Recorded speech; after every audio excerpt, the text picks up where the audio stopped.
নমস্কার, নতুন দিগন্তে আপনাদের সবাইকে সুস্বাগতম। আমার আজকের রেসিপি চিলি চিকেন। ওই জন্য আমি চিকেনটা খুব ভালো করে ধুয়ে ওতে নুন হলুদ মাখিয়ে নিয়েছি। এবার আমি আদা রসুনের পেস্টটা ওতে দিয়ে দেবো।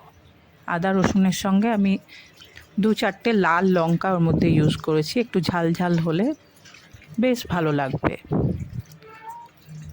একটা মিডিয়াম ঝাল হওয়ার জন্য আমি 2-3টে লঙ্কা আদা রসুনের সঙ্গে পেস্ট করেছি। ওটা দিয়ে আমি চিকেনটাকে খুব ভালো করে মেখে নেব। আর ডিমের যে সাদা অংশটা ওইটা আমি চিকেনের সঙ্গে মিশিয়ে নেব। সাদা অংশটা এই জন্য, তাতে চিলি চিকেনের যে পাকোড়াগুলো বানাবো তার মধ্যে সফটনেসটা ভীষণভাবে থাকবে। আর ইয়েলো অংশটা দিলে তেলে ছাড়ার সঙ্গে সঙ্গে প্রচুর ফেনা ফেনা ভাব আসে। ওই জন্য ইয়েলোটা আমরা বাদ দিয়ে সাদা অংশটা দিচ্ছি। এরপর আমি একটুখানি ওর মধ্যে বিভিন্ন রকম যে সসগুলো দেয় সেইগুলো আমি একটু ওর মধ্যে, যেমন এখন গ্রিন চিলি সস দিলাম, green chilli sauce, soya sauce, tomato sauce, অল্প অল্প করে, খুব বেশি না, অল্প অল্প করে দেখিয়ে দাও দিলাম। অল্প অল্প করে দেওয়ার পর সোয়া সসটা দিলাম। সোয়া সস একটা সস দেওয়ার পর একবার করে মেখে নিতে হবে। কোনোভাবেই যেন একদিকে বেশিটা সস রয়ে যায় এই রকম যেন না হয়। ওই জন্য আমি একটা করে সস দিচ্ছি, আবার খুব ভালো করে মেখে নিচ্ছি, আরেকটা সস দিচ্ছি, খুব ভালো করে মেখে নিচ্ছি। এইভাবে আমি এবার কর্নফ্লাওয়ারটা দেব। কর্নফ্লাওয়ারটা খুব বেশি লাগবে না, অলরেডি ডিমের সাদা অংশটা দিয়েছি বলে একটা বেশ জলজলে ভাব হয়ে আছে। আমি বড় চামচের 2 থেকে 3 চামচ, আমার এখানে 600 গ্রাম চিকেন আছে, এই জন্য বড় চামচের 2 থেকে 3 চামচ দিলেই হয়ে যাবে। খুব বেশি কর্নফ্লাওয়ার দেব না। খুব বেশি কর্নফ্লাওয়ার দিলে যে কোটিংটা চিকেনের বাইরে ভীষণ একটা মোটা কোটিং হয়ে যাবে, যেটা কখনোই চিলি চিকেনের ক্ষেত্রে ভালো লাগবে না। ওই জন্য খুব অল্প দিয়ে, যাতে একটা পাতলা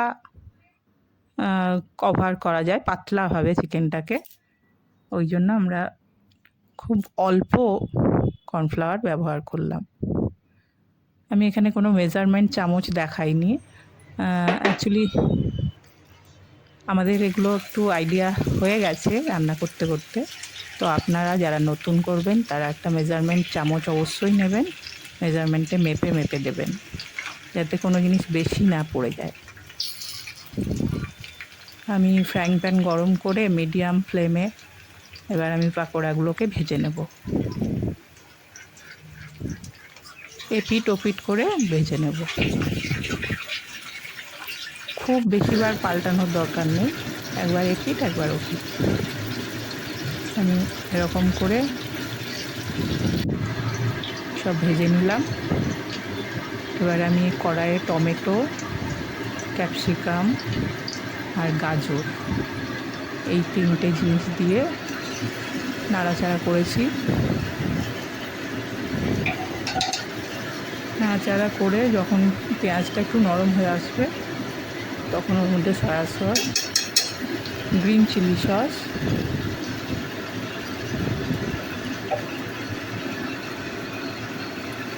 আর টমেটো সস, এই 3টে সস দিয়ে আমি আবারও নাড়াচাড়া করব। আর একটা বাটিতে আমি 2 চামচ, ছোটো চামচের 2 চামচ কর্নফ্লাওয়ার দিয়ে জলটাকে ভালো করে গুলে রেখেছি, ওই জলটাই এবার দিয়ে দেবো।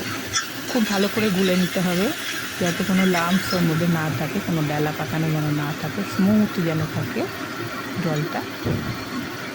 সসগুলো দেওয়ার পর আমি ওই জলটা দিয়ে দেবো। প্রথমে তেলে পেঁয়াজ, গাজর, ক্যাপসিকাম দিয়েছি, ওটা একটু নরম হয়ে গেলে আমি 3 রকমের সস দিয়েছি, তারপরে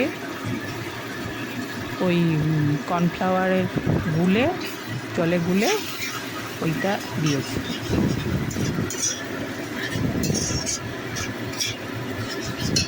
খুব ভালো করে কষিয়ে নেব।